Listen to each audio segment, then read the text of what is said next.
I need all the wins, yeah. Ain't no L's, I gotta get a no call to quits, yeah. Gotta keep on moving no matter how hard it gets, yeah.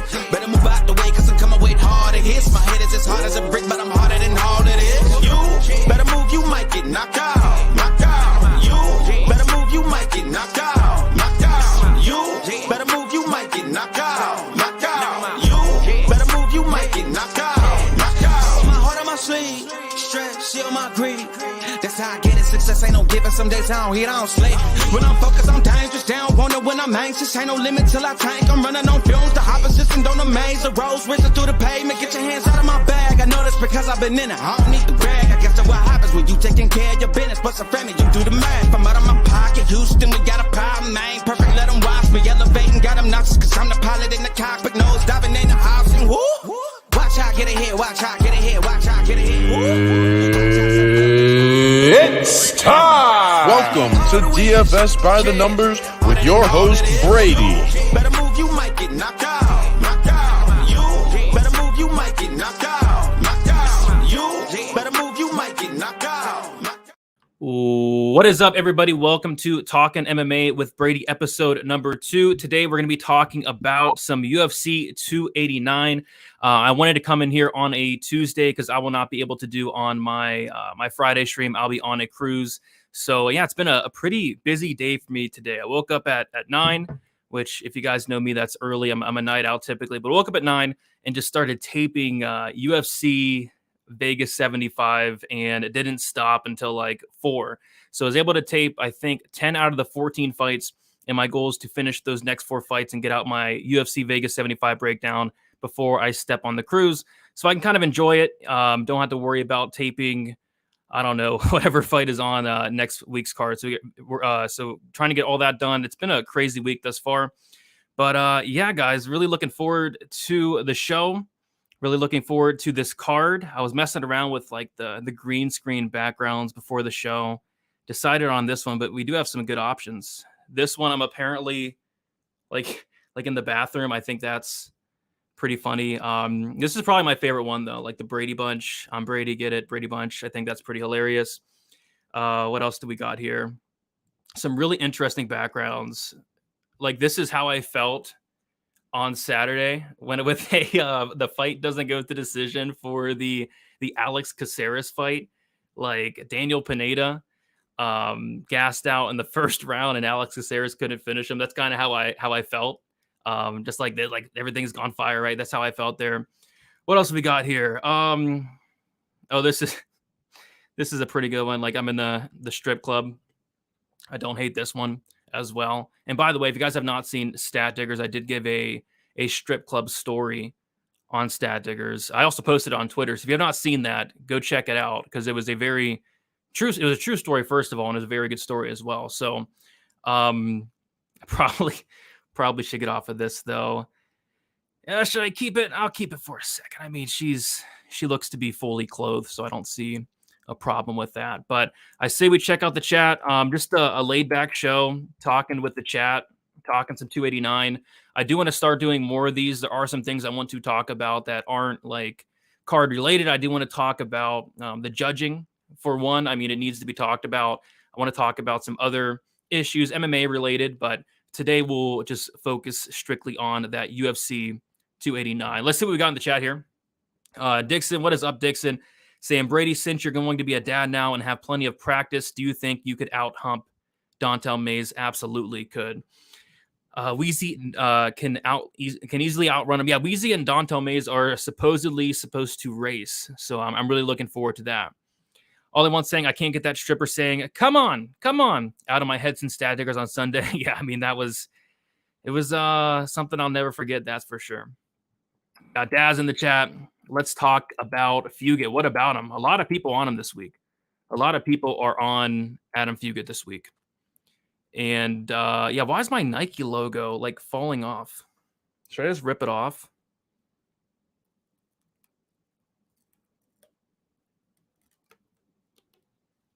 So the value of this jacket went from $60 to $5 with me ripping off the Nike sign. So that sucks, but it is what it is.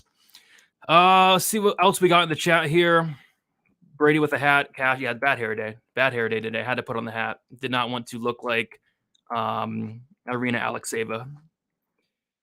We got Bailey in the chat. What is up, Bailey? We got John with the money signs. We got Zen in the chat as well. Malarkey, you better move. You might get knocked out. Yeah, that was disappointing from a DraftKings perspective, especially. It was the first time ever, and probably will be the last time, we had a minus 500 favorite at 6,700. And you either play him or you don't. The people that played him, which was like 60% of people, got screwed, including me. And then if you did not play Jamie Malarkey, you were looking very, very good. So that happened last Saturday. We got Adam in the chat as well. We got Jong Lee in the chat. Jasudavicius, a good dog at the price tag, potentially. I mean, she's a big dog, like plus 260. I will say that I don't think that Maverick should be that much of a favorite, but I do favor Maverick in the matchup. I'm going to change the background. This is going to be me on Friday in the Bahamas. Going to the Bahamas on like Friday, Saturday, and should be fun. Keep that background. Should I max bet the under 2.5 for the Charles Dariush fight? Very popular play. I think it's a solid look. Charles Oliveira, he's been over 2.5 rounds like 3 times in his entire career. He's been to decision like 4 times. I think like 3 times in his entire career. So I think the under 2.5, the fight doesn't go, is a really good look for that Charles Oliveira fight. Kai losing my plus 6,000 parlay. I mean, I thought he won the fight. A lot of people thought he won the fight. But I don't know. It's terrible. I guess it was a close fight, but what kind of rubbed people the wrong way was the fact that round 4, Chris Lee scored for Amir Albazi, and I was talking to Wheezy about during the fight, and the 4th round was almost over, and I messaged Wheezy. I was like, the round's almost over, and Albazi hasn't landed a strike. There's like a minute left, and somehow they gave Albazi that round, which was very, very interesting. Yeah, I pulled it off. Forrest saying it's unbelievable how many people saying Nunes are going to lose on Saturday. You should have seen how many people thought she was going to lose in the second Pena fight. Nobody was really picking Pena the first fight. Everybody was picking Pena the second fight, and we saw how that turned out. And now a lot of people just trying to fade Amanda Nunes. I will not be one of those people, but a lot of people are on the Aldana train. Thoughts on the Imavov Barriault parlay? I think they both win. In terms of like parlaying them, I don't know if I would. I think the Imavov fight's going to be pretty close there. So I don't know if I would parlay Imavov. Barriault, even that fight could potentially be close if Anders has success with the wrestling, but I think they both win for what it's worth. And I agree. Yeah, the stripper in the background looks like a Tuesday night stripper, not a weekend level stripper. That is the truth for sure. What's up, Riv Roth? How you doing? Let's go. We got PSSA saying, come on. We got Ace saying, what's up, Brady? What is up, Ace? Yeah, that sucks. Guram Kuditalaze was supposed to fight Jamie Malarkey. I was going to bet the under, and I was going to potentially bet Guram inside the distance. So that sucked. And then Jamie went out there, ended up getting knocked out as a minus 500 favorite. So did not like that. And yeah, that 4th round getting scored for Albazi, it just doesn't make sense at all, really. Like at all. I'm the only thing I could come up with is maybe Chris Lee scored it for the wrong fighter. Like maybe he thought Albazi was Kaikar France. I mean, that's like the only logical explanation of why that was scored for Amir Albazi, because he landed like 4 strikes the entire round. Just didn't make sense whatsoever. 30 strikes to 5, and Kaikar France had a takedown. Yeah, just wild. That is a phenomenal point. That is a really good point there. I'm not actually on the beach. I'll switch it up here. What else do we have going on? It looks like I'm in like a dungeon here. I'm in like a dungeon, like medieval times. I don't hate that. Next thing, I like Jazzy also. Legit wrestler, big girl, late bloomer. getting better every fight, in my opinion. For me, it's just the line. Like, the line is kind of wild. I think Miranda Maverick's really good. She's young. She's going to improve as well. But Maverick minus 310 is kind of ridiculous to me. I would not really recommend playing that. And if anything, it is a dog or pass. I'm not betting on the fight personally, though. Forrest saying, are the squirrels and rabbits around today? I'm looking outside right now. We have a couple birds, which is not making me too happy. Looks like we got 3 birds. I don't know, like 4 birds. So I'm not sure what's going on at my house. And I don't hate animals, nothing like that, but it's not a zoo over here, so I'd appreciate it if the rabbits and squirrels would, even like the chipmunks I see a lot of, like, I don't know what they think this is. But there's a lot of animals around my house and I'm not too fond of it, to be honest. So, but there's nothing you can do. So I don't know. But a week pay-per-view with only 11 fights. Yeah, one of the weaker ones for sure. Probably the weakest of the year. I'm still looking forward to it. I'm looking forward to Beneil, Dariush, Charles Oliveira. That's my main event. I could really, I don't really look forward to that Nunes fight. I know what's going to happen. I'm looking forward to the co-main event. The co-main event it feels like the main event to me. That Beneil, Dariush, Charles Oliveira fight for sure. Got Grateful Dude in the chat. Will you be attending any other live events in 2023? Yes, I will be going to UFC 290. UFC 290 in Las Vegas, July 8th. It is International Fight Week. Me, a buddy, and then my brother are going there. And then after that, I'm calling it quits for the year. Not going on any more trips. I mean, these trips are expensive. Those 290 tickets were a ton. And then the flight in Vegas in general is just a ton. So probably my last live event will be UFC 290. And then might go to something maybe next year. Would love to go to UFC 300 next year, whenever that's going to be. So 290 for me, and then that's it for a little bit. I went to this going to be my 3rd car of the year going to. We got John Lee saying Triple B parlay, Blake Bilder, Benny parlay. Who's the other one? You only got 2 there. Oh, I got you. Blake Bilder, there's your 2, and then Benny that equals 3. I got you. I think they both win. I don't know though. I think Charles Oliveira is getting a little bit disrespectful. This line, like at minus 110, minus 115 for Beneil Dariush, I was tempted. I was interested there. But, minus 150, minus 160 on Beneil Dariush. I mean, Charles Oliveira at the end of the day still, pound for pound, probably one of the most dangerous guys in the UFC.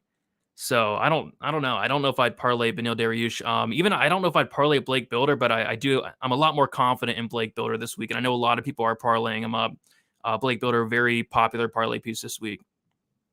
I got to get to Myrtle Beach. And Myrtle Beach, a lot of people crap on it, but I like Myrtle Beach. It's like cheap down there. It's nice down there to an extent. It's very dangerous. I think it's like one of the most dangerous cities in the USA, but it's fun. It's worth the risk, I'd say. It's a good time. I always love going to Myrtle Beach. Been there plenty of times. Maverick gonna smoke her? I mean, I don't think so. I mean, if you're not finishing Shanna Young, you're probably not finishing Jasmine Jasudavicius, who's just next level tough. I went back and watched the Gabriela Fernandez versus Jasmine Jasudavicius fight because I was taping Fernandez for next week. And man, Jasmine ate some big shots from Fernandez. Fernandez hits like a truck, and she just walked through those shots. I don't know. I don't see Maverick smoking Jasmine Jasudavicius. That would really shock me, to be honest. But I do think she wins. I never bet heavy WMMA favorites. Learn my lesson. Yeah, I learned my lesson a long time ago with that. I can just name off multiple times, but the last time was the Corey McKenna fight. Actually, I did lay heavy chalk on Loma Luke Boone Me. I bet her at like minus 220 against Elise Reed, and even that was like sketchy. Like Elise Reed, I think won the first round against Loma. Elise Reed was like having success in the grappling and even in the striking. I mean, it was wild. Luckily, Loma was able to get the sub, and I was able to cash my ticket. But that was the last time I did lay heavy chalk on WMMA. I'm going to go to the deeper. UFC is in the Athletic Commission's pockets. UFC can make bigger fights with an Albazi win, more money involved. That could be it. Could be some corruption going on, but to score the 4th round for Amir Albazi, just wild to me. Come on, Charles. I don't agree with that. I don't agree with that one. We got Lou Betcha. You like Jasmine here. Jasmine plus 3.5 rounds is plus 125. Really? So that means all Jasmine has to do is win 1 round or not and not get finished. Think this goes to the distance at high clip. Agreed. And you only need Canadian judges to give her round 1. Agreed. That's not a bad look at all. That might be something I even take a look at. That Jasmine plus 3.5. That is a good look there, Lou. I like that. By the way, Lou will be on the Best Bet show tomorrow. We have a banger show. We got me, we got Blood Money, we got Lou Betcha, and then we got Gordo Gambles. All 4 of those guys are in the top 5 of the Best Bet competition right now. So it should be a very, very fun show tomorrow for Best Bet. So be sure to tune into that. I saw someone at the start of the week. I saw someone stay at the start of the week. Who are they even trying to build up? Why is the first flyweight main event in forever? It wasn't Kai, who's already lost twice to the champ that they were. Oh, yeah. I mean, I'm sure the UFC absolutely wanted Amir Albazi to win the fight. That's for sure they did. And that's what happened. Co-main event is the people's main event. This card is for the hardcores. I'd say so. I mean, first of all, we don't have a ton of fights to work with. I like there's like a handful of fights I'm really looking forward to. Like I'm really looking forward to Beneil Dariush, Charles Oliveira. I'm really looking forward to Mike Malott, Adam Fugitt. I'm really looking forward to Dan Ige, Nate Landwehr. And I'm looking forward to Blake Bilder, Kyle Nelson, and then the Chris Curtis fight, Imavov. That should be a good fight. The other fights I'm not really looking forward to, like even Eryk Anders, Marc-Andre Barriault is on the pay-per-view. Like we got to pay for that. I'm not paying for it, but you got to pay for it, right? I don't think it's worthy of being anywhere near the pay-per-view, to be honest. I don't think it's going to be the most exciting fight in the world at all. For all those props will be out on DK and others by tomorrow night. Yeah, DK started to release props today. I think they got the main event, the co-main event, and the Dan Ige fight out thus far. What are the current odds for Dan Ige versus Nate the Train? So Ige minus 250. Nate Landwehr plus 210. I think it's a little wide. Like if this fight does go the distance, I think it's going to be pretty close. But there are some spots I do like in that fight, actually. I think the Dan Ige finish only, although chalk, is a pretty solid look. Like I don't see Nate Landwehr finishing Dan Ige. And I think if there is a finish in this fight, it is going to be on the Dan Ige side. So I think there's different ways to attack the fight. But minus 250 for Ige, a lot of it too wide for my liking. Got Monk in the chat. I talked to the warden of your prison.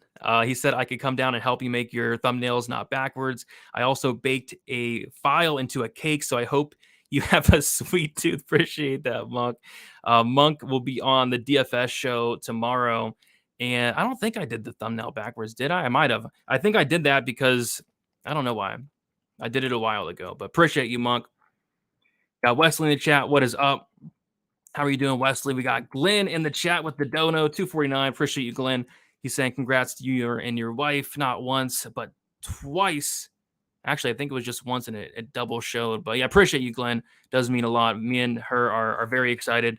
Going to be welcoming a baby boy in late November. So it's about to get crazy here at the Brady household, that's for sure.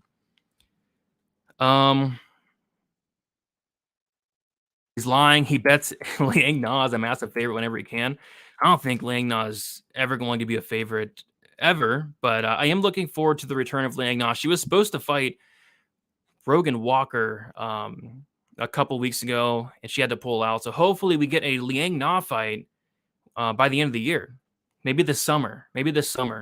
And I would prefer her to fight on the UFC 290 card. I'm not sure that's going to happen. It's not too late for the UFC to get her on there, but I doubt it. But I would really love to see one of my favorite fighters, Liang Na, in person. I think that'd be a very good time. Chris Lee did the exact same thing in the Emmett Cater fight. Scored round 4 for Emmett, which gave him the fight. Round 4 was the clearest round for Cater. Yeah, Chris Lee always has some like wild scorecards, like scorecards that make you go like what's going on here? something's up. So yeah, I don't know what Chris Lee was thinking there on that one. Yuri versus Hill. What about Yuri versus Hill? Brady, who is your pick for the Belmont? I haven't looked into it. Who are you picking for the Belmont? How would you handicap the Yuri versus Jamal fight? What would the lines be if you had to guess? Yuri versus Hill. Is that fight confirmed happening? I don't know. I think the line would be pretty close. Yuri's a guy that I wasn't too high on coming into. Both guys, Yuri and Hill, are two guys that I weren't too high on. But nowadays they absolutely earn my respect. That Yuri Dominic Reyes fight was a huge fight for him. That kind of put me on to Yuri. And then Jamal Hill is the guy that I gained a ton of respect for after that Glover Teixeira fight. So yeah, I'm very high on both guys. I would think it'd be around a pick 'em, but I'd have to dig more into it. David in the chat, love your breakdowns. Made $70 on your thoughts on the last fight night. There you go. You did better than me. I got kind of waxed. I lost on the fight doesn't go on the Pineda fight, which hurt really bad. Then there's a couple other ones. But I didn't have much action on the last card. I have a ton of bets on this card. This is going to be my second biggest card, UFC 289. So looking to get it back this week. I doubt anybody buys this pay-per-view. I'd be highly surprised if anybody did. What do you think is a better card, UFC 290 or UFC 291? I want to say 290. I want to say 290, but I think that's because I'm going to the card. But man, they're really stacking up UFC 299 or 291. July is going to be a crazy month for some fights. That UFC 290 card is ridiculous. And then, like I said, 291 is going to be ridiculous as well. So let me bring that up. So UFC 290 International Fight Week. We got 2 title fights. Yair Rodriguez, Alexander Volkanovski. Looking forward to that. Brandon Moreno, Alexander Pantoja, Bo Nickel, Tresean Gore. I was live at Bo Nickel's last fight against Jamie Pickett. That was fun. Took him a little bit longer than I expected, though. Maybe he does it quicker this time. Robert Whitaker, Dricus du Plessis. Let's go. Dan Hooker, Jalen Turner. That's the main card. Listen to these prelims, though. Robbie Lawler, Nico Price, the featured prelim. Sean Brady, Jack Della Maddalena. This fight, I don't know why this fight's on here, but Shannon Ross, Jesus Aguilar, Jasmine Heregi, good prospect. Denise Gomes, good prospect. Christian Rodriguez, Cameron Simon, Kamela Kirk, Esteban Ribovics. That fight was actually supposed to be on one of the pay-per-views I went to. It didn't happen. Ribovics had to pull out. Oh, no, Kamela Kirk had to pull out. So they're finally getting on the card in Vegas. Victor Petrino, Marcin Prachnio. That should be fun. We get to see Marcin Prachnio get knocked out. That should be a good time. And then Jimmy Crute, Alonzo Menafield. UFC 290 is stacked. It's absolutely stacked. Landwehr is a solid dog. Yeah, Landwehr's the definition of a dog. I just kind of worry about his chin a little bit. I think he's going to try to get into a war, and doing that against Dan Ige might not be the best idea. But if he survives the full 15, I think it's going to be a close fight. Nate, at least one takedown in his last 3 fights, certainly has a path. The path is there. Dan, round 2 or round 3? Who's Dan? Dan Hooker? Dan. Who's Dan? Dan Argueta, who's fighting next week? Appreciate that, Brian. Holy balls, if you have your kid on November 24th, we got problems. It's going to be close to that. It's going to be November 28th, around there. Is this confirmed? Liang Na in Singapore in August? Is that confirmed? I might have to take a trip out to Singapore. Liang Na. Dragon Girl. Is it confirmed? It is not. It is not confirmed, but maybe they'll try to get her on there. Let's be honest here. UFC 291 is the best fight card of 2023. Am I wrong? Let's take a look at it.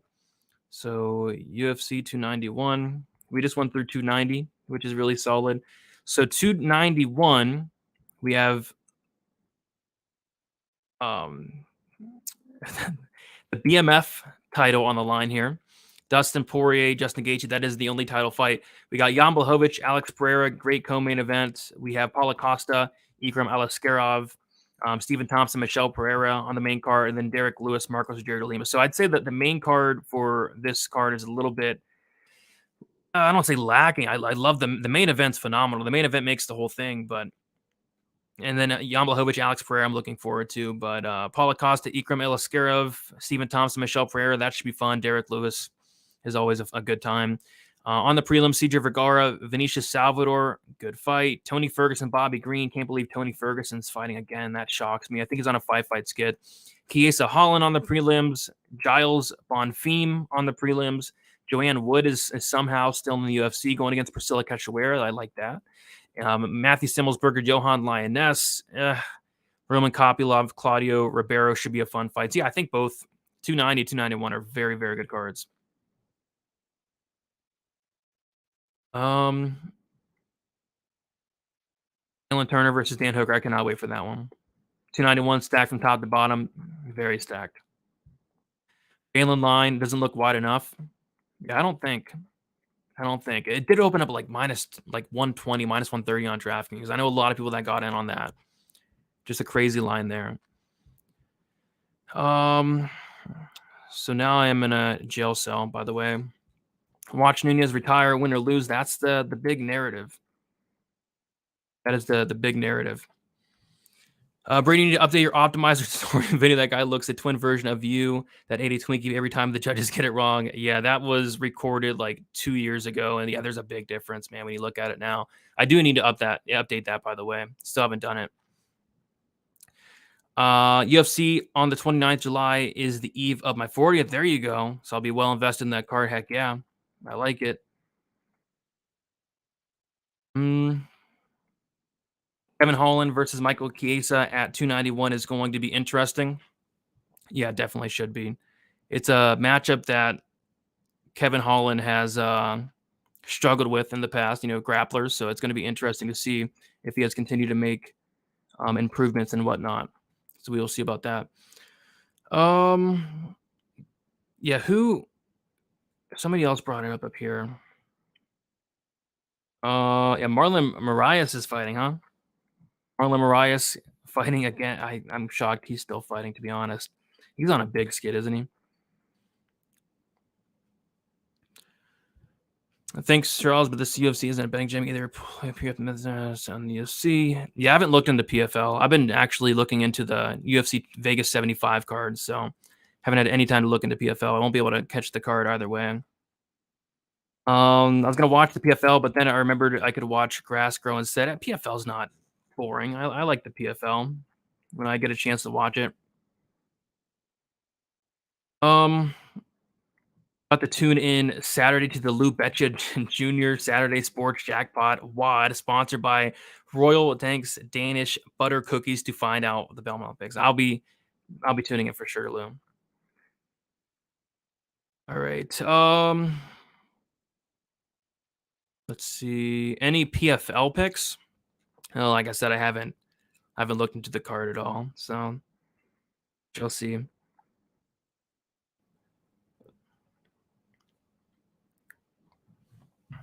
Forrest, you are living my dream, successful fight prediction show, good marriage, home, etc. That's awesome, brother. Appreciate you, Forrest. Hard work definitely does pay off, for sure. Appreciate that. I used to watch PFL, but I'm boycotting it now because I want them to fail. Why is that?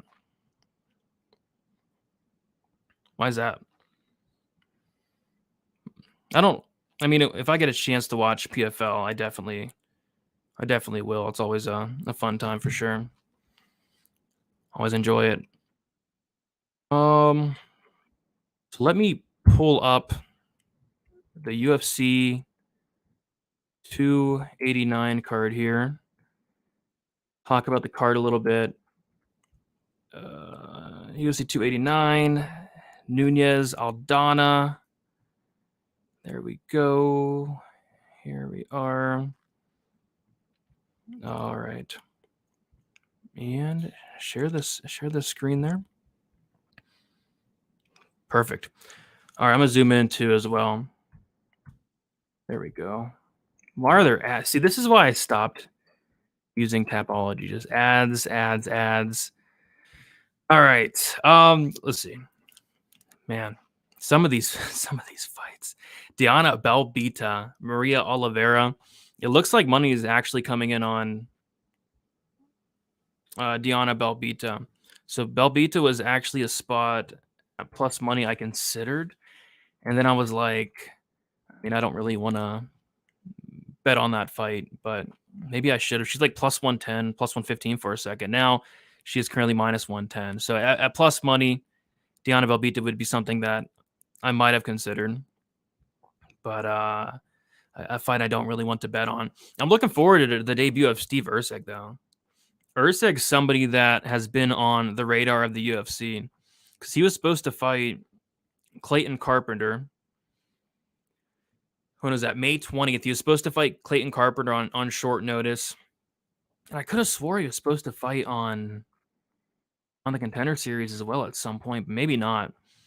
But I went and watched the tape on Erceg, and I was very impressed with the guy. I think Erceg has some serious upside.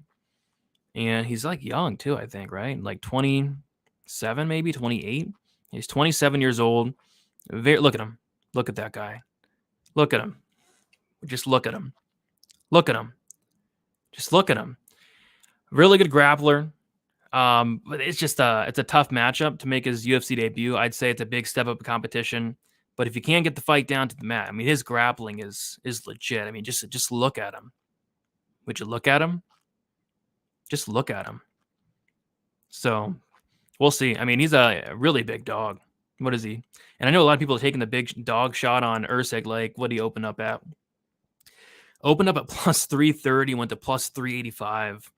That is wild. And I figured Erceg would be an underdog because a big underdog because he was supposed to fight Clayton Carpenter, and they had Carpenter like minus 500 for some reason. So I figured Erceg would be a big dog. Maybe it could be worth a shot. Kind of a tough matchup. But at plus 385, that could have been a great, like a long shot underdog bet there. Just look at him. Just look at it. Just look at it. You can't be serious. What is up? You know, I like this format show. Good evening, Brady. I figured I'd hop on a Tuesday. Won't be going live on Friday. I actually might. Like, I'm gonna try to watch the weigh-ins, and if something does, if like the weigh-ins are interesting, maybe we get a couple weight misses, maybe somebody looks like crap on the scales, maybe I'll do like a quick live stream, like post weigh-in thoughts type stream, but I doubt it unless something like really needs to be discussed. But I did want to get all my content out before Thursday this week. But just look at it. Just look at it. Look at it. Just look at it. Oliveira, the best dog of the card. I'll tell you what, Oliveira, he's live against anybody just because of how dangerous he is.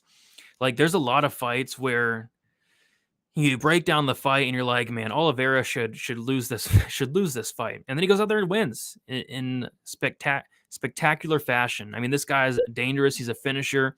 He hits so hard, like sneaky power. So, yeah, I mean, Oliveira's a live dog. He's certainly a live dog. I'm on the Beneil Dariush side. No bet on the money line because it kind of got away a little bit. I was like about to bet Dariush minus 115. I didn't bet it. And then like an hour or two later, it went to like minus 140. And at that point, I'm like, I don't know about that. But, yeah, Oliveira's a live dog for sure. And even better, instead of betting Oliveira money line, why not bet Oliveira inside the distance, which is plus 200? Because if Oliveira won a decision, I'd be shocked. I mean, it just wouldn't make sense. Oliveira is not a minute winner at all. What is your favorite prelim fight for 289? Talking some prelims. It's without a question. It is this fight right here. Blake Bilder, Kyle Nelson. I'm really looking forward to this fight. Kyle Nelson is a guy that his last two fights have sucked against Jai Herbert and then against Doo Ho Choi. On paper, those are really fun fights, but they have sucked. And that's because I think Kyle Nelson is really, I guess, fighting smarter in a way, trying to reserve that gas tank a little bit because he has gassed out plenty of times in the past and got finished late. the reason I think this fight is going to be a little bit different is because Blake Bilder isn't going to go out there like Doo Ho Choi, and Doo Ho Choi hadn't fought for a while. He kind of took his time, kind of wanted to feel his way into the fight a little bit. I don't think Blake Bilder's not going to do that. I mean, that's not Blake Bilder's game. And then Jai Herbert just got knocked out brutally by Ilia Topuria at the time. Jai Herbert went in there and he looked like he didn't even want to fight. Blake Bilder is going to bring a fight. He's going to force a fight, and I think this could look a lot like the Billy Q fight, where Billy Q made Kyle Nelson work, and he kind of broke him. Like, he broke him bad in the second round, finished him like 5 seconds into the third. So I think it's going to be a fun fight, not because of Kyle Nelson, because Blake Bilder is going to make it a fun fight. When are you going to collab with Clint? I've done plenty of collabs with Clint. The last one I did was, who was it? I think it might have been the Loma Luke Boonme Elise Reed card, whichever card that was. I don't know how I remember that, but I think that could have potentially been it. Or maybe it was like a Corey McKenna card. I don't know, but it's been a couple months. I think Nelson's a dangerous dog. I do too. Early on, he's dangerous. He hits hard, and we have seen Bilder knocked down before, but I just don't trust Nelson's cardio. It's been his time. It could be. I'm on Beneil too. Charles lost his mojo. I'm on Beneil, but I kind of disagree with that. I mean, Charles Oliveira, before the Islam fight, by the way, another Tapology ad. Before the Islam fight, he was on a big streak, right? 1, 2, 3, 4, 5, 6, 7, 8, 9, 10, 11 fight win streak. And then he loses to Islam Makhachev. So I don't know if losing to Islam is losing your mojo, but of course it wasn't the best look in the world, but Islam Makhachev is very, very, very, very good. So I give him a slight pass there, because like I said, prior to that, he was on one crazy run. What is this? What is this on the screen? What's going on here? See, this is why I don't use Tapology anymore. What is that? Come on, was that a lady showering? I don't know. I don't know what's going on, but that's wild. So that's why I like to do my own graphics nowadays. Those take a while, by the way. I usually like to do my graphics while I listen to Uncle Wheezy do his show, because Wheezy's show is about 2 hours. So I'm plugging away, doing the pictures, the stats, all that, and it takes me about Wheezy's entire show to get that in there. So it takes a couple hours, but I mean, it's worth it not having to see like crap like that. Like, why? That's unbelievable to me. We got Tommy Xavier Nash plus 250. Look at it. Okay. I will look at it. Appreciate you, Tommy. Unders, another fan of unders in the community. Me and Tommy, we love our unders, and I'm sure Tommy's probably on some unders this Saturday for 289. I'm sure. His last 2 fights have cost me 9,817 units on unders. Same. I had Kyle Nelson, Jai Herbert. I had the fight doesn't go to decision. It's a pretty big bet. And that was actually the same card where I had the Paul Craig, Volkan Oezdemir fight doesn't go to decision. So that was rough. I ended up like losing only like a unit that card, because I hit pretty much everything else, but I had 2 massive bets on the fight doesn't go in the Nelson and Herbert fight and the Craig Oezdemir fight. That Craig Oezdemir fight, it was like time completely stopped. That fight felt like it took 50 minutes long. Paul Craig kept pulling guard. Oezdemir hurt him 50 times, couldn't finish him. Now that was wild. But yeah, I think we'll get some money back on a Blake Bilder, Kyle Nelson under potentially for this card. I don't really like the price though, but I think this under does hit, because I think Blake Bilder is going to make Kyle Nelson fight. I'm going to bed before Aldana Nunes. I might watch it, maybe, because I do have action on it, but I'm not excited about it. I mean, I'm excited for Dariush Oliveira, that's for sure. I don't think it's a matter of losing to Islam. It's the way he got viciously dominated by Islam. And you'll see that in a lot of Charles fights. Like when Charles, in a lot of Charles fights, he is getting dropped, he is getting hurt, but he will eventually come back and get you out of there. But he wasn't able to do it against Islam. Like he got dropped like 3 times in the Gaethje fight, dominated, and then came back and got a finish in his own right. Chandler almost got him out of there round 1. It just so happened that when Islam did drop Charles Oliveira, Islam did fall him to the mat and submitted him shortly after. And that's what I can kind of see happening here in the Dariush fight. Oh my gosh. I disagree with that. JJ. It was Kai after getting shat on by the judges. Yep, he did. Chris Lee. Thomas saying Malott fight doesn't go and the Benny doesn't go. Plus 103 as much as the bookies will take. I think both are really good looks. Really good looks. We got Jason in the chat. What is up, Jason? Hi, Brady. Hi, Jason. How you doing? I need an ab blocker. I mean, it's not a huge deal, but it is kind of annoying. Oliveira can do it. I think he can.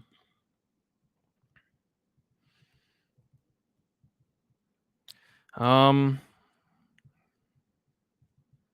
see here. Kyle Nelson, one of the worst fighters I personally seen on the roster. I mean, he's up there, man. He's up there. Yeah, price isn't the issue. It's just trying to figure out how to do it, I'd say. But yeah, Kyle Nelson, I don't know if he's the worst fighter on the roster, but I don't think he's that great. Never been a big fan of him. I mean, can we just look at him for a second? I mean, just look at it. You know, guys, do me a favor. How about let's all look at him while I take a big sip of water. I just got out of the sauna. I'm very thirsty, so I'm gonna take a big sip of water while we just look at him. Okay.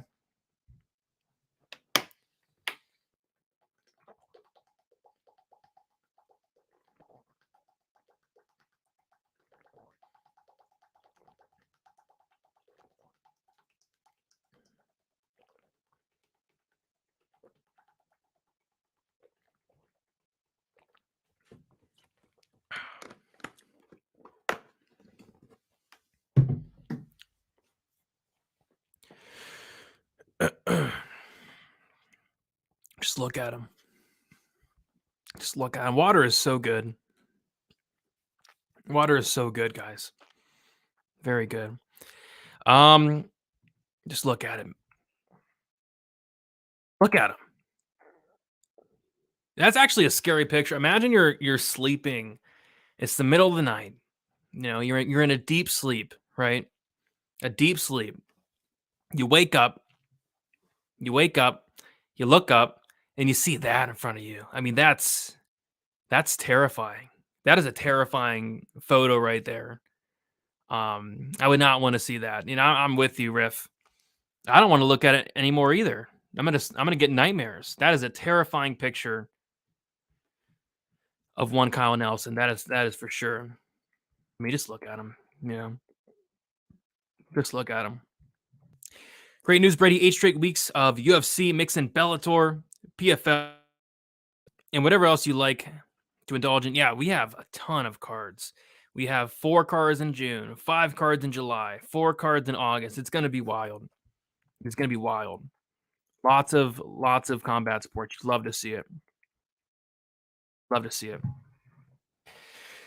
All right. Just look at it. I will be having a special guest come on in a second to talk a little bit about the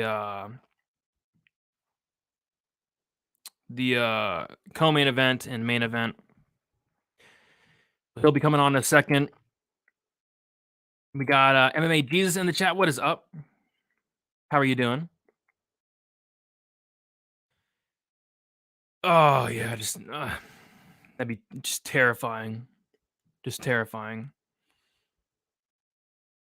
Maybe Weezy will come on. I can ask him as well. I can have multiple guests. If anybody wants to come on, just come on and come on. Come on. Come on. Inside joke. Inside joke. Come on.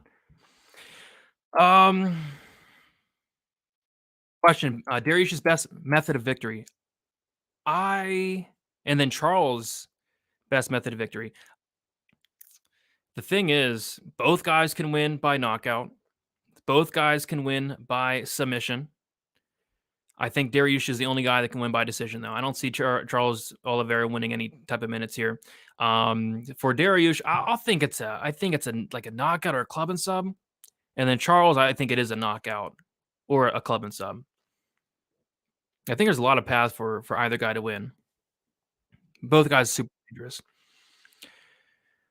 All right. Let's see. We have our guest has arrived. We have one Lou Betcha. Lou, what is up? I had to match the hat. Of course. But did you bring the mason jar as well? I did not. I'm not doing the full Brady impersonation. But if I am doing Probability Monday, I'll do the whole imitation with Wheezy. You need the mason jar. You need the jug, the gallon jug. From mod to guest is pretty good transition in the span of an hour, man. Yeah, no, I agree with you. Can't be just look at him. Just look at it. Look at you. Just look at you. Yeah, let's talk about these fights. Yeah, man. It's a great. Oh my lord. Oh my god. Oh my lord. Oh my lord, my Brady. Goodness. What is this? Brady, what is this? This drivel? What is this kind of flop show are you running here, man? I don't know what's going on. Oh goodness. Anyway, so do you want to talk about the main first or the co-main first? Let's do the main first. This will be a quicker breakdown. All right. A lot of people on Aldana this week. Yeah, I mean, I get that there's this narrative that Nunes is going to retire. She actually, here's something interesting that she's been talking about is there's a possibility that she may go to the WWE and wrestle. She said she's open-minded to doing that. She keeps making the comment she's accomplished everything she needs to accomplish that she wanted out of a fighting career. And I agree. I don't know what more there is left in her career here. You know, I think there's two reasons people are picking Aldana, and I don't really like either one. One is that, you know, we're getting this wave of Mexican champions in the UFC. There seems to be momentum behind all this, you know, the toughness, the fighting style. But I don't know where Aldana is better. She's not a better boxer. She doesn't have more power. If Nunes wants to grapple here, her top control is way better than Aldana. And that's the other thing is they're like, well, Aldana has a lot of finishes, but Aldana was losing to your favorite fighter of all time, Macy Chiasson. Yeah. And hit an absolute meme up kick liver shot to win in a fight that she was getting 10-8'd. So I don't think Nunes and like Macy just was kind of standing up, just waiting to pick her spots to get ground control. Nunes isn't going to do that. Nunes gets her down. She's not getting up for the round. She's more explosive. She's faster. If you like Nunes, you and I talked about this today. The sub prop is really weirdly wide. Yep. The sub prop in some places is plus 500, which it's bonkers to me, especially because Aldana can completely initiate grappling here as soon as it gets hairy on the feet. So I do think there's some grappling in this fight. If there is, and you're getting Nunes on top, I think that sub's crazy live. And the sub 1-2 numbers are insanity for this. So I like Nunes here. Never betting her money line. Her in the distance is minus 150. Not a great price. I think you're better off taking the under. I think it was under 2.5 minus 110. Yeah, I think DraftKings had minus 105. I think that's a better look than taking the Nunes in the distance. You do get the meme finish from Aldana here. Yep. So, you know, we haven't had a good history of these main event unders unless they're heavyweight. Like this year, it's not been great, but I do think in this fight we're getting an under. Yeah, I mean, Lou, you can certainly break down a fight. I mean, you're a true professional. I like it. I like D-Gen's comment. He's right. If you can beat Bieber with an up kick to the liver, the world is your oyster. You could probably beat anybody at that point. Yeah, someone got really mad at me yesterday for calling Macy Chase on Justin Bieber. So like he got pretty upset. So I think I might retire that joke, but I still think it's funny. Do deep these down. people understand that you have this weird way? You're like the nicest guy, and you have this weird way of angering pro fighters. of like, it's you say one thing, and it's like you're getting like DMs in your Instagram, like, "Hey, That's happened, man. That's happened. it's so weird." Yep. I mean, I've gotten some Roman DeLizzi DM me back in the day. That was a good It was time. insane, dude. Yeah. Me and him are cool now, though. We're good now. But He I got didn't even yell at you. He said it calmly, He's which so was nice. just so much more terrifying. Yeah, he That he was said so it quiet. nice, which was Ugh. scary. He's a scary guy. So, yeah, I mean, it happens. But, yeah, in terms of the main event, I'm right there with you. I mean, I had a bet on Aldana. I bet her like -150 against Macy Chiasson, and I'm shredding up that ticket. Aldana wins the first round, and then Chiasson is just like dominating Aldana.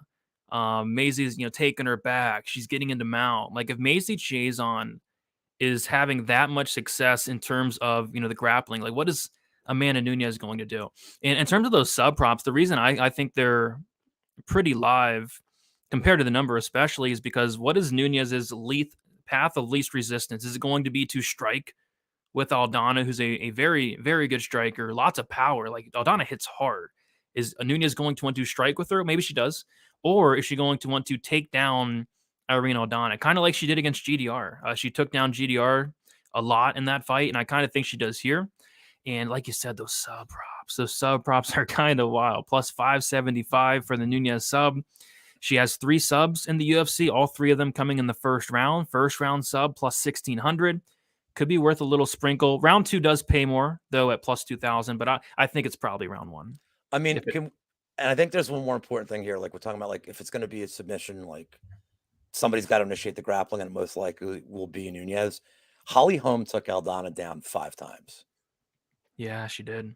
Now I know Holly Holm's like, wrestling goddess after her last fight in Texas, but that's a bad look getting taken down by Holly Holm 5 times. Nunes won't need 5 takedowns here. Nope, it could be potential one and done. So we'll definitely see. Brady, you can say whatever you want. That Macy joke was not that bad. I laughed. At least somebody thinks it's funny. Somebody thinks it's funny. Let's not forget that Aldana went the distance with the preacher's oldest daughter. No age jokes while I'll lose in the. Hey, Arlovsky just fought, and I'm only a year older than Andre Arlovsky. Yeah, and he did not.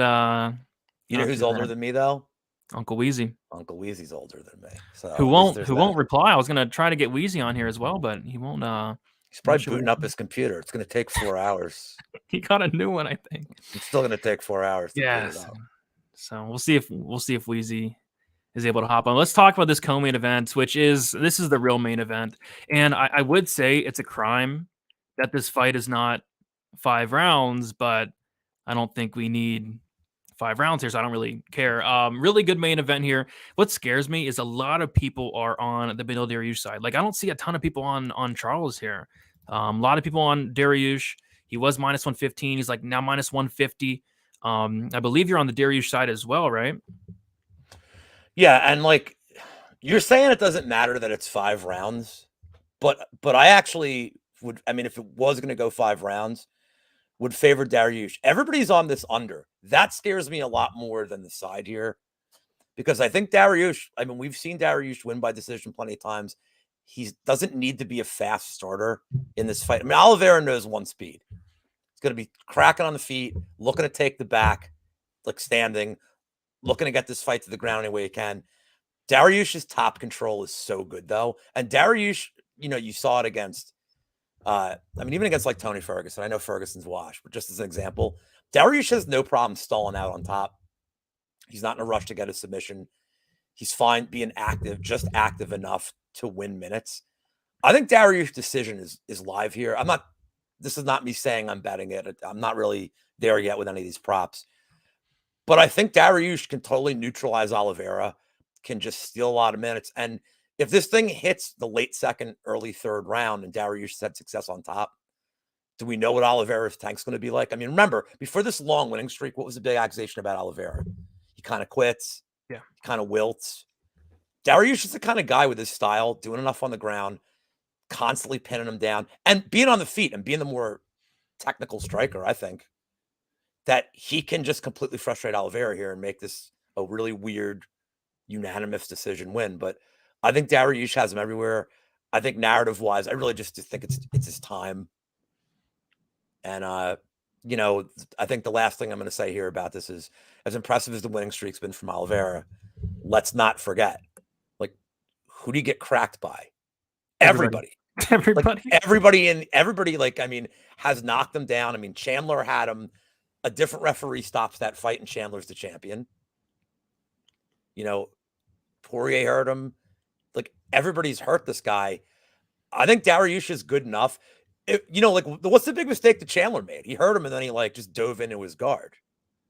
Like, he went right to the ground with him. Yeah. If Dariush does it, he's the only guy out of all of them that I think is technically skilled enough to be able to take advantage of a dazed Oliveira from ground position. So I like Dariush everywhere here. I really do think he probably wins, like, second round KO. But we have seen enough fights with Dariush to watch him stall out minutes and just eat up rounds. So, like, I'm not rushing the window for this under. I think Dariush money line, it's 145 now on some books. Not a lot of meat on the bone anymore. I mean, I didn't get in early on it, but I do favor Dariush a lot here. Yeah, I was on Stat Diggers with Uncle Weezy. I was breaking down the fight, and I really liked Dariush. And it was like minus 115. I was like, okay, I'm gonna sit back and wait. And then, like, a couple hours later, it's like minus 140, minus 150. And then I thought, hey, money might come in on Charles Oliveira. I don't think it's happening. It will. I think it will. You see this a lot. I think it's going to happen during the fight. As soon as, like, I don't want to be like a jerk and use the term casual money, but I do think a lot of casual money tends to come in, especially on pay-per-view cards. It does tend to come in. Like, the Nunes line is going to get nuked too, because I think she's going to end up being a really popular parlay piece when the casual money comes in for people looking to just bring a number down here. But I do think there will be some buyback toward the end of the week. That's a good point. And Dariush is probably going to finish at, like, I don't think it's going to be a ton, but I think he finishes minus 130 range. That's a good point. Especially, I think, like, during the fights, once that main card starts, I could absolutely see money pouring in on Oliveira, but I won't be able to bet at that point. So that kind of sucks. So I don't know. Yeah, I think the under, it probably does hit. But like you said, there could be a scenario where Dariush does top control him for 3 rounds. I just don't know if that's how many co-mains we've been getting that we swore the under was going to hit and then it didn't. The Caceres fight, the Johnny Walker fight. So I'm not rushing the window to bet a co-main under, unless it's Collier and Sherman, and then I'm betting the under on that every day. Yeah, there's a weird co-main event coming up in a couple weeks. It's like me and Uncle Weezy were talking about it, like a really bad heavy. I think it's Walt Harris versus somebody. Big ticket. It's Walt Harris. It's like, is it Walt Harris Parisian? Like somebody. It's like a weird, terrible co-main event. We can only hope. It's like Walt Harris. It is. It's going to be July 15th. On the home Bueno Silva card. Yes. Jared's interested in Dariush topping Oliveira. I meant top timing. I didn't say it quick enough. I got you though. We got Gabe with the dono, $4.99. Appreciate you, Gabe. All right, Weezy. I'm not Weezy, but that's... Oh, I was gonna say, all right, Weezy's going to be coming in shortly. Lou, any other fight you want to talk about before Weezy comes in here? And no other fight you want to talk about? Tell what? There's no other fight you want to talk about? Like, no, because I'm doing best bets tomorrow. I don't want to give away all my stuff that you thieves can steal. But can I just promote on top of all the MMA stuff I'm doing this week? I am doing a Champions League breakdown. I'm probably going to record it tomorrow morning. I'm doing a Belmont Stakes breakdown. I'm going to record that Thursday morning. I'll throw them both on the MMA Engine channel. And then Saturday, I'm aiming for 11 a.m. The Lou Betcha Jr. Saturday Sports Jackpot Wad, sponsored by Royal Dansk Danish Butter Cookies, where I'm going to go over all the sports of the day. Come on in the chat. I'm going to have some other cappers. Well, I'm not a capper. I'm going to have some other people in the community come on, give their thoughts about all different sports of the day. It's going to be a fun time. from and Wheezy might explain the reference as to why I named it that. He's the only person that fully understands what the name means. So good luck to everybody in chat and you, Brady, and have fun on the cruise. And I will see you all the way tomorrow night. We'll see you tomorrow. Cannot wait for some best bet. Appreciate you, Lou, for coming on. If anybody else wants to come on, hit me up. I mean, you can come on and we can chat a fight or two. What are the odds on the fight doesn't go? So the odds on the fight doesn't go for the Dariush fight, -220, -250, which seems pretty generous for a Charles Oliveira fight. It seems pretty generous. If this was a 5-round fight, you'd probably see it at like something crazy, like -500, because, I mean, you just can't imagine a Charles Oliveira fight ever going 5 rounds. 3 rounds, still, it's hard to picture it, but it could, but 5 rounds, no. But yeah, -220, I don't think is terrible. Walt Harris versus a broomstick. Yeah, that's what it's looking like. We got Cole in the chat. What's up, Brady? Hope you are well, brother. Chances you think Charles Oliveira gets a 3rd round finish, round 1 or round 2, +240 versus inside the distance, +200. I could see a scenario where Dariush potentially slows down, like we've seen it in the past, and maybe Oliveira gets a 3rd round finish. But I would lean it being early as well. I think you just go with that +200. It's not that much of a difference. But I do want to bring in the next guest. We have the one and only Uncle Wheezy. Wheezy, what is up? Not too much, man. I'm writing up these fights, getting ready for Just the Tip tonight at 10 o'clock Central Time. So, I mean, you asked me if I wanted to talk fights. I'm just talking to myself. So why not talk to a live audience? Why not talk to real people here instead of just my dog Bootsy? For sure, I've been bouncing ideas off of them all day. You know, like, what do you think of Charlie Olive's inside the distance? What do you think of Jasmine Jasudavicius by decision? And he's just kind of looking at me, man. He's not giving me much. It's funny you say that because I do the exact same thing with my wife. I'm like, all right, so what do you have in the Charles Oliveira Beneil Dariush fight? She's like, Charles Oliveira. I'm like, okay, what round and what method? She's like, submission, round 1. And I'm like, yes, my bet's going to hit. Yes. I always do that. You know, who do you have in the Nunes fight? Nunes, KO. Yes, cash it. I mean, she's good. She's good at, like Bootsy. Bootsy's good. She's pretty good at nailing the fights, believe it or not. It's always good to have, man. It's always good to have somebody to bounce ideas off of. It keeps us honest for sure. Yep, we got a lot of Wheezy fans in the chat. We got a oi, we got a oi, we got a oi, we got lots of ois, ois, flapjacks. Oh, yeah. The people were asking for Wheezy. We had to bring on Wheezy for this Tuesday show. All right, wait, Wheezy. So let's talk a fight on this main card. So me and Lou talked about the main, the co-main. What other fight are you excited about outside of that main and co-main that you're really looking forward to? I'm excited about all those main card fights. I mean, like I'm taping Anders Barriault right now, and I mean, that's a great fight. That's going to be a fun one, I think. That's going to be because Barriault's got this great pressure, and I don't really like how Anders reacts when he's being pressured. But we've also seen Barriault kind of fall prey to somebody that's going to wrestle and wear on him, like the Hernandez fight, like his first 3 fights in the UFC, which he lost all 3 of them. Sanchez, Perez, and I forget who the 3rd guy was that beat him, but Jun Young Park, and they all got takedowns. They all wore on him, and that's something that Anders does a pretty damn good job of. And I had money on Anders in his last 2 fights. I cashed on him against Dawkins. And then I just got done, just before I came on, rewatching that Jun Young Park fight. And when I first watched that fight, I thought Jun Young Park did enough to win it. And then this time when I watched it, I was like, man, I don't think he won that fight. I think Anders just did a lot more. So, but I wanted to bring this up because I just heard this. Okay. And I'll probably forget it by the time the show happens tonight. But John Anik was saying during Eryk Anders' fight against Jun Young Park that Anders' kids are getting ready to go to high school now, and that Anders had said, I'm giving my career 2 more years before the Jun Young Park fight, Brady. So, how close is Eryk Anders to the end here? He leaves Fight Ready, goes to the MMA lab, staying in Arizona, so it's still just another Arizona camp. So he's at home, I guess, so to speak.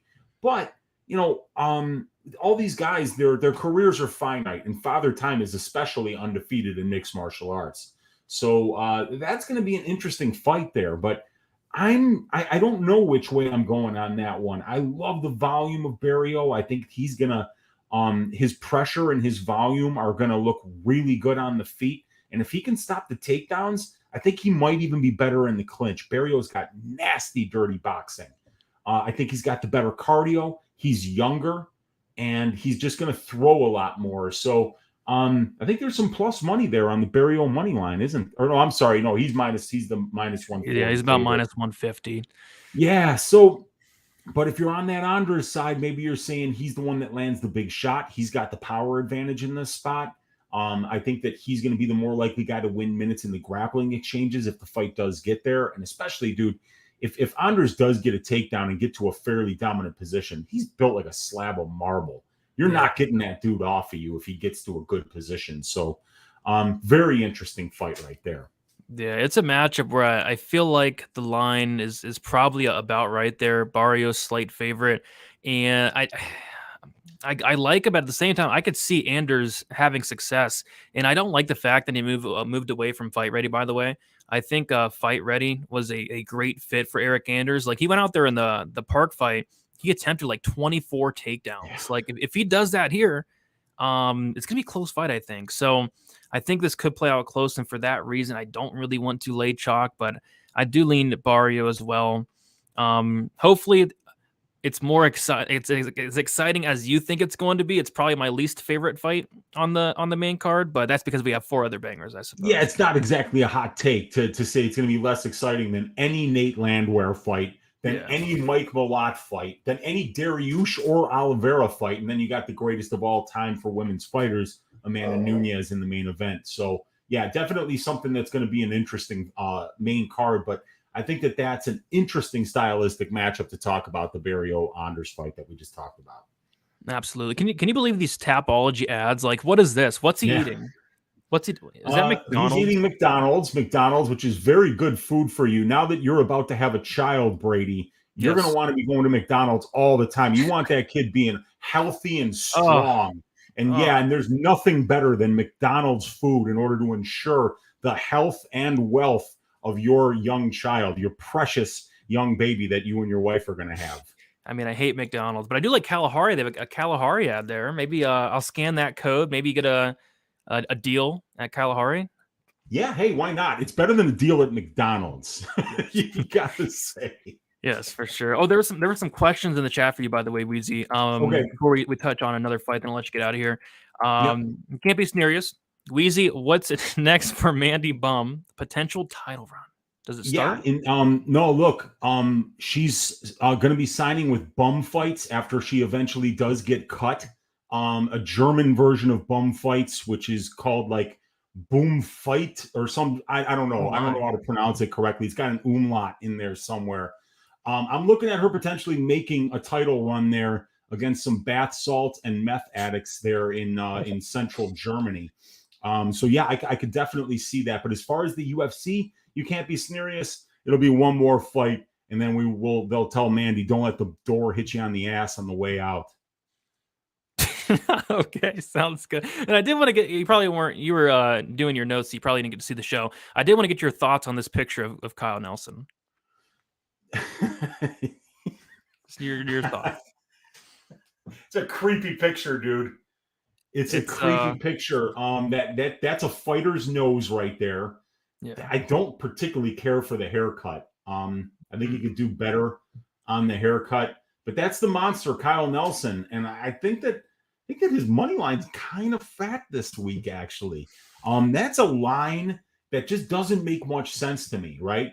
Kyle Nelson's the younger fighter. He's the taller fighter. He's the longer fighter. He's the more experienced fighter. He's definitely fought the much better brand of competition over his entire career. Guy's been in there with guys like Carlos Diego Ferreira and Billy Quarantillo, Sure. And then, and Bilder is a guy that we've seen actually lose a lot of minutes, even on the regional scene in the Buena Fuente fight. He got knocked down 3 times in the Carvalho fight in the very first round. He's lost minutes in the grappling exchanges. yeah, man, laying minus 240 on a guy like Blake Bilder, I don't really get that. Not that I'm running to the window to bet Kyle the Monster Nelson, but that line is wide, dude. It's very, very wide. Well, you know what it is. People are they want to fade Kyle Nelson. They want to fade Kyle Nelson. And yeah, and that makes sense. Yeah. I mean, the guy's what, 1-4 with a draw, and the win is over Polo Reyes. So I get that. But we bet on fighters. We don't bet against them. Like people were betting against Muhammad Naimov, but what they didn't realize is that you don't lay minus 500 on a guy like Malarkey, who's literally almost above average nowhere. I mean, he's like good everywhere. He's a good, well-rounded mixed martial artist, but he's spectacular nowhere. You don't lay minus 500 on guys like that, and you don't lay minus 240 on the smaller fighter, the less experienced fighter, the guy who's fought the worst brand of competition. I mean, it's a lot to lay there. I'm still picking Bilder to win, though. Yeah, I feel it. I'm not laying the minus 250 on Blake Bilder. Honestly, the tape on Bilder was very... a lot of sketchy moments, a lot of minute losing, a lot of getting stuck on his back, a lot of getting dropped, and he was able to recover and all that, which is nice, but things you don't want to see as a minus 250 favorite. Let's talk about my favorite fight, second favorite fight on the card before we get you out of here, Weezy. I want to get your thoughts on the Mike Malott, Adam Fugitt fight. This is going to be a fun fight. Both of these guys bring it.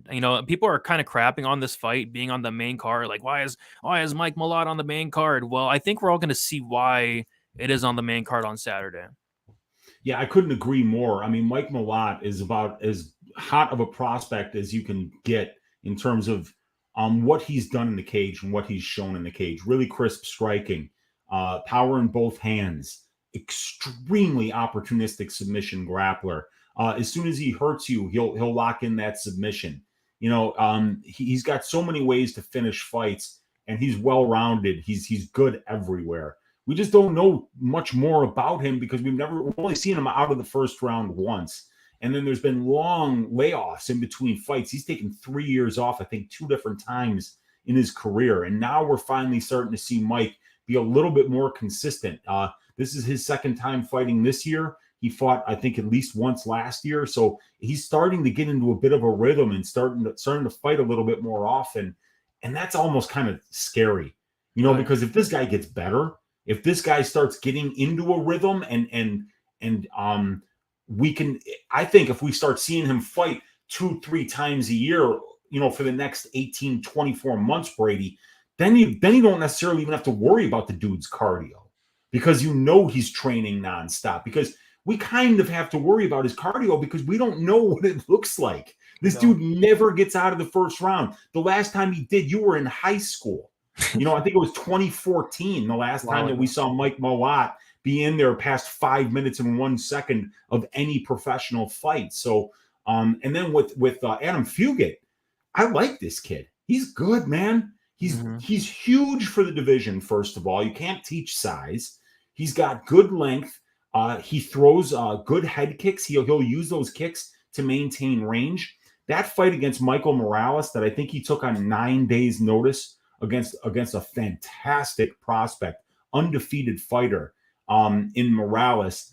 Dude, he was winning big time stretches of that fight, in my opinion. Yeah, really great performance. And then he goes out there as an underdog the next time out and just starches his opponent in really impressive form.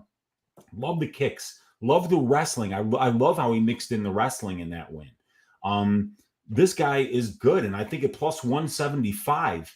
Well, you know what I think is even better, Brady? How about a third round prop on any website not known as Bet Online for Fugitt? Because we don't know what Malott will look like in round 2, and I think if this thing goes to round 3, we can assume that Fugitt will be the more guy throwing more volume. He'll be more dangerous. So. I mean, this is a great fight. I mean, they may not be recognizable names, Brady, but these guys are going to absolutely throw down, totally scrap it out. And I think that they're both live to win the fight. I don't mind that plus 175 money line for Fugitt.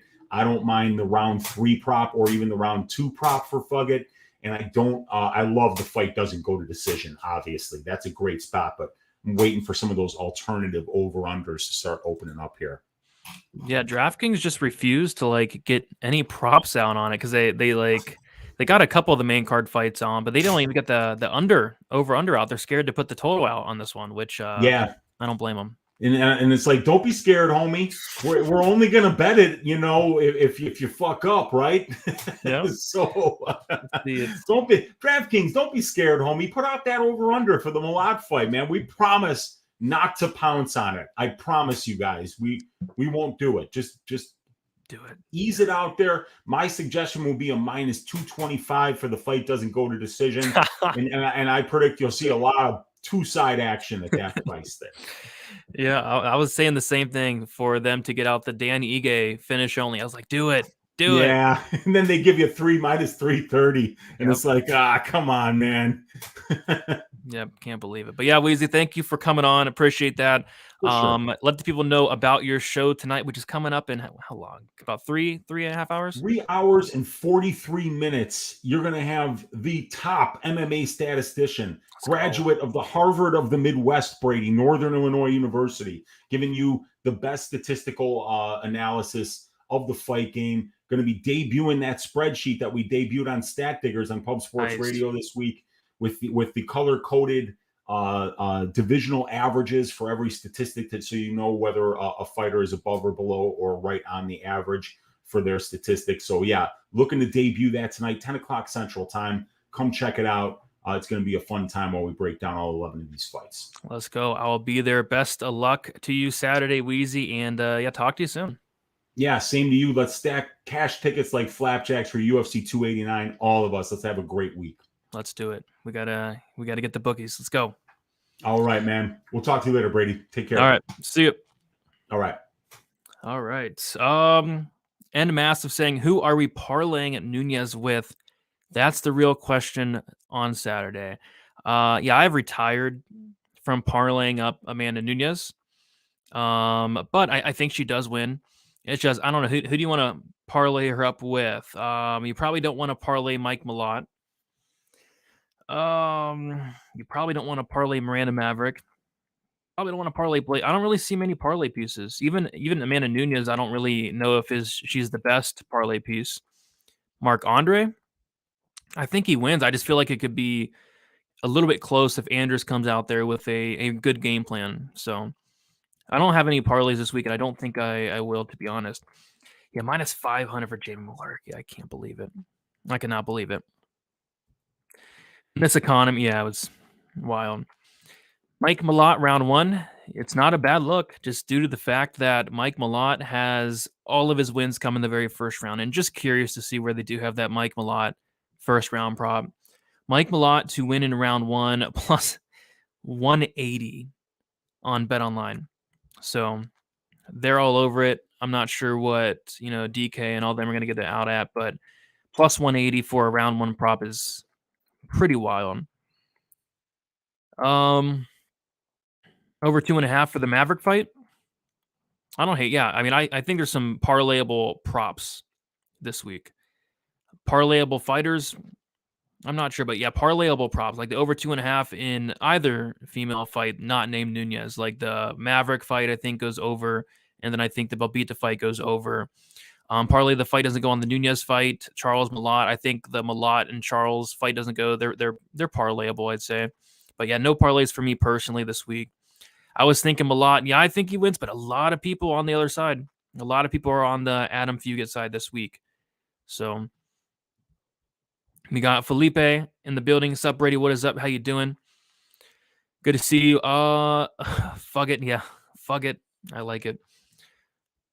All right, so let's go back to, by the way, I will not bring up that Kyle Nelson photo again. Another ad. What do we got here? What do we got now? We have a vitamin water, 0 sugar. It's an all new taste. 0. You got some flavor. 0 missing out. Vitamin water, 0 sugar. Interesting. I actually don't mind vitamin water. I think it's pretty solid, especially 0 sugar. That's something I might try out, to be honest. All right, what fights didn't we cover? So we covered the main event a lot. We've covered the co-main event, covered the Malott fight. We talked about the Nate Landwehr fight a bit. We talked about the Anders Barriault fight. We have not talked about the Curtis fight. We talked a little bit about the Maverick fight. We have not talked about the Aoriqileng Zahabi fight. We talked a lot about the Kyle Nelson Bilder fight. And then we talked about the first two. So we haven't really talked about the Chris Curtis Nassourdine Imavov fight much, which, by the way, yeah, coconut water is good. And by the way, Prime is pretty good as well. I like Prime. I was I guess maybe my expectations were kind of low because people crap on it, but I got a Prime the other couple weeks ago, and I thought Prime was really good. So I'm not sure why people crap on it. I think it's solid. Belbita is the bet. Oh boy. I mean, at plus money, sure. And hopefully you got her at plus money because now she's like a minus 110. Which is yeah, it is a little sweet. But I liked it. Everyone seems to be on Imavov, absolutely. Don't see a ton of people on Chris Curtis. I think people hate Chris Curtis. Like, people really don't like Chris Curtis anymore. And apparently, like, Chris Curtis is going around blocking people on Twitter. I did search Chris Curtis on Twitter to see if I was blocked for some reason, and I was not blocked, which is nice. But he's blocking a lot of people, it seems like, in the MMA community that apparently have bets against him this week, which is interesting. There you go. Yeah, plus money, Belbita. I don't think is the worst look in the world at all. But I did miss the boat, which is fine. I'm fine with not betting on the fight. Steve Erceg is a bum. I actually think he's solid. I actually think he's decent. Is this a tough matchup? Yeah, it is, but I think he's solid. Maybe he's not the best striker, but his grappling is very, very good. Prime blue or red, white, blue. Prime blue or red, white, and blue. Our crazy good surprised me a lot. Which one did I get? I think I might have got the blue one, but I do remember it being a very, very decent, I'd say.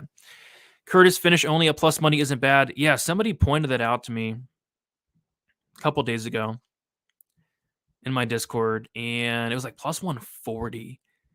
And I thought that was a really good look. And then I went to potentially, I was thinking about maybe betting it, but I went to look at it, and it went from plus 140 to, oh my gosh, minus 115. Opened at plus 150. So I think that was probably a solid look. That finish only for Curtis, but that's completely gone now.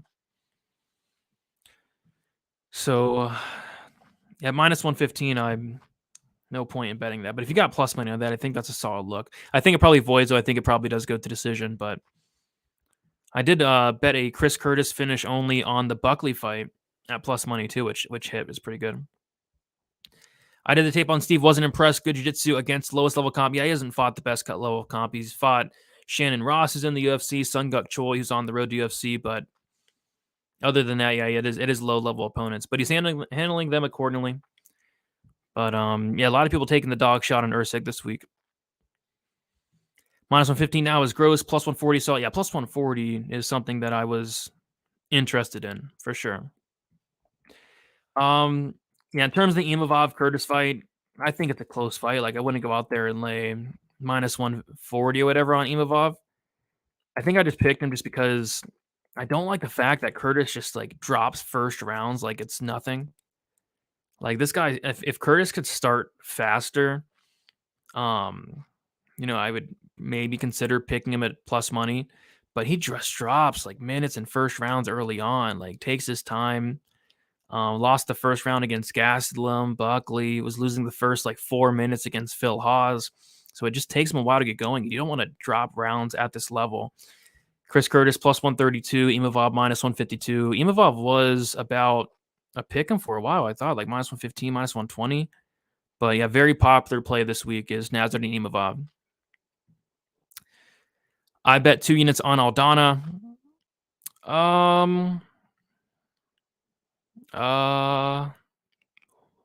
Well, why? No. I don't like it personally, but it's just narrative, right? Like, skill for skill, Nunes is a million times better than Aldana. It's just whether or not Nunes, wants to be here, whether she's taking this fight serious. And if you want to fade Nunes, it's probably a narrative thing. because I don't know if anybody's fading Nunes thinking, oh, Aldana's the better fighter. She should be the better striker. She should stuff takedown. I don't know if anybody's thinking like that, but if you're fading Nunes, it's probably because you think she's retiring in the very near future, which could happen, but I don't know. I would not bet on Aldana. In the same sense as I would not bet minus 325 on Nunes. I think there's better ways to play the fight there. Yeah, like the under, I think is better because I think the under covers Aldana's win too. Like Aldana hits like a truck, so I could potentially see her knocking out Nunes, and then I could see Nunes knocking out Aldana or taking her down and subbing her. Wait a second. Wait 1 second. I thought it might happen. The under 2.5 rounds is now plus 100 for the Aldana Nunes fight. Interesting. That's interesting. Because I think if Aldana wins, it's like in the first round or two. I guess no. I think it's early. Like Aldana is very dangerous early, and I think Nunes can finish early as well. So I know a lot of money is on the over though. So maybe I'll keep waiting though. Plus 100 for the under 2.5 on multiple books now. That's interesting. I already have so many bets on the fight though. I might just pass at this point. We got Fahad. Hopefully I pronounced that right. Brady, what is your most confident picks? I think there's a lot of props I like this week. Picks. I'm confident in Nunes outside of like the narrative stuff. Like skill for skill, I think Nunes destroys Aldana. But the whole narrative kind of scares me away from saying, oh, it's a really confident pick. But I'm confident in Nunes, I suppose. I don't kind of confident in Marc-Andre Barriault. I just don't really love the line at this point. Not a ton of confident picks, to be honest. I'm not too confident in Maverick. Definitely not confident in Imavov. I actually like Aoriqileng a decent amount, but money's like pouring in on Zahabi. And we are in Canada, and I do think this fight goes to decision. So I could see like Zahabi getting like a robbery decision win. The judges are corrupt and all that. So I don't know if I want to bet that fight. I think Dvorak wins, but I'm not like majorly confident in him. Definitely not confident in anything in the Belbita fight. Not confident in the Malott fight. Not confident in the Dariush fight. I guess just really Nunes and Marc-Andre. Probably my two most confident picks, but even then, like there's some concerns with those two. I think Malott wins. It's just if this fight does get to the second round, it's going to get very interesting very fast, I think. Mike Malott has been to the second round once, and that fight ended up being a draw. All, I think, 10 or 11 of his wins come in the very first round. So if you like Malott, I would just probably bet him in the first round instead of laying minus 210. So yeah, I'm not too confident in Mike Malott. Not high on Aldana at the number, but I played her sub prop plus 1,600. I thought it was wide. Yeah, I know a lot of people that got on that sub prop plus 1,600 down to 900. You did your job. You beat some solid linemen, but there. I'm actually on the Nunes sub. I think the Nunes sub props are juicy for me. So I'm on the Nunes sub props. Yeah, that's not a bad line. Barriault, Anders. Both guys super, super tough. I guess maybe if Anders does potentially gas out in the third round, but even then, like Anders is next level tough. Like that Roundtree fight just proves that toughness where he got dropped like 4 times, maybe even 5, and was able to survive. So I think, yeah, fight goes minus 120. The only thing is I hate betting like overs in fight goes. But yeah, I think that one hits. The Chris Curtis Imavov fight goes. What is that? Like minus 150? Oh, minus 120 on Bovada? Is that a real line? That's interesting because I don't see a really finish in the Curtis Imavov fight either. What juiced unders do you have the least confidence in? I like playing overs. I'm the complete opposite. I hate overs. I'm not bad at overs though, but I hate betting them. The last over I bet was Marc-Andre Barriault versus Julian Marquez over 1.5. It hit, but barely. What unders am I least confident in? I'm only picking 4 fights to finish on this card. I'm picking the Nunes fight to finish. I'm picking the Dariush fight to finish. I'm picking the Malott fight to finish. And then I'm picking the Blake Bilder fight to finish. which is weird. Typically I am picking a lot more finishes, but I think the Belbita fight goes the distance. I think the Dvorak fight goes the distance. I think the Aoriqileng fight goes the distance. The Maverick fight, the Curtis fight, the Barriault fight. So I think there's going to be a lot of decisions on Saturday, but the 4 fights that I do think finish, the one I'm least confident in finishing, maybe the Bilder fight, maybe second least confident, maybe the Nunes fight.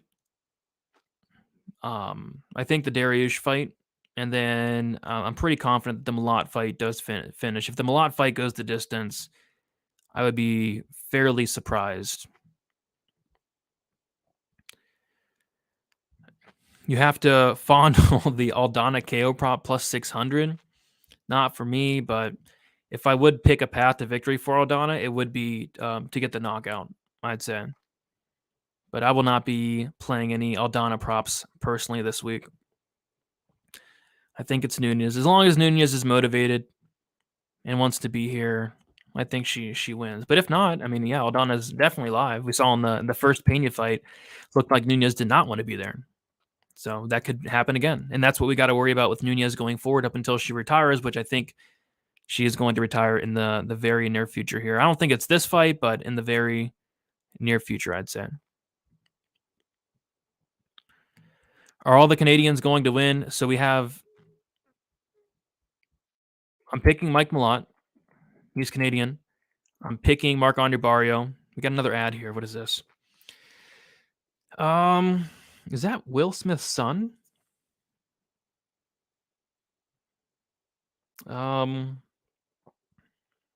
Tiki Rum Moit. I didn't even see it. Anyway, so yeah, I'm picking Mike Malott. He's Canadian. I'm picking Marc-Andre Barriault. He's Canadian. I'm picking Miranda Maverick. Jasmine's Canadian. I'm picking against her. I'm picking against Aiemann Zahabi. I'm picking against Kyle Nelson. And then I'm picking against Diana Belbita, who I believe trains in Canada. So I think we got 6 Canadians on this card, and I'm picking 3 to win, and I'm picking 3 to lose. I think they go 50-50. Nunes Aldana under 3.5, minus 160 on DK. I think that's solid. There have been a lot of Nunes fights that have went the distance, though, like the GDR fight went the distance, the Felicia Spencer fight went the distance. But at the same time, let me pull it up here. So Amanda Nunes, I do want to see something. So Nunes went the distance with Juliana Pena. That fight could have been stopped a million times. She went the distance against Felicia Spencer. That was at featherweight, though. GDR, that was at bantamweight. That was bantamweight. So I guess really Shevchenko. Yeah, that Shevchenko fight, the first one was only 3 rounds. So really just Shevchenko and GDR at bantamweight. She went the full 25 there. And then Juliana Pena, which, like I said, it should have been stopped. So, if it went the distance, it wouldn't shock me, but I do highly favor a finish in this one, I think. All right. But I think I'm about to head out. Another ad, man. What's going on? What is this? I don't know what's going on anymore. Who's that? All right. So anywho, so I gotta finish taping the UFC Vegas 75 card tonight. I have 4 fights to go, 10 fights down. I'm going to record that breakdown for UFC 275 tomorrow night. I got to record my betting breakdown video. I'm doing best bet tomorrow. So have a lot to still do. So I'm going to head out of here. Thank you all so much for watching. I would like to do more live streams like this in the near future. Just talk about whatever. Yeah, if Joseph, you want to come on. We could talk some fights. Don't have to have a platform. Just you can come on. What's up, Mushroom? Good to see you. But I'm about to head out, Mushroom. But yeah, guys, thank you so much for watching. If you have any comments, questions, concerns, you can be up on Twitter, DFS_numbers. Instagram is DFS by the numbers. I'll be getting out my betting breakdown video nice and early Thursday. I have all my action in. Besides, I do want to put some bets on the Blake Bilder fight, and those props aren't out yet. But I have a bet on the main, the co-main, the Malott fight, the Ige fight, and then I'll be betting on that Bilder Nelson fight as well. So tune into the betting breakdown video. No Friday show. This is kind of like the Friday show. So, and then I may or may not do like a short upload in terms of the weigh-ins if something crazy happens. If multiple fighters miss weight, if we get a fight canceled, I may or may not come on and do like a quick show. So we'll see. But that is probably about it for me. Until next week, I'll be back Wednesday, and I'll be doing a couple shows Wednesday that night. So best of luck for UFC 289. Should be a solid card, and we'll talk to you guys soon. See you later.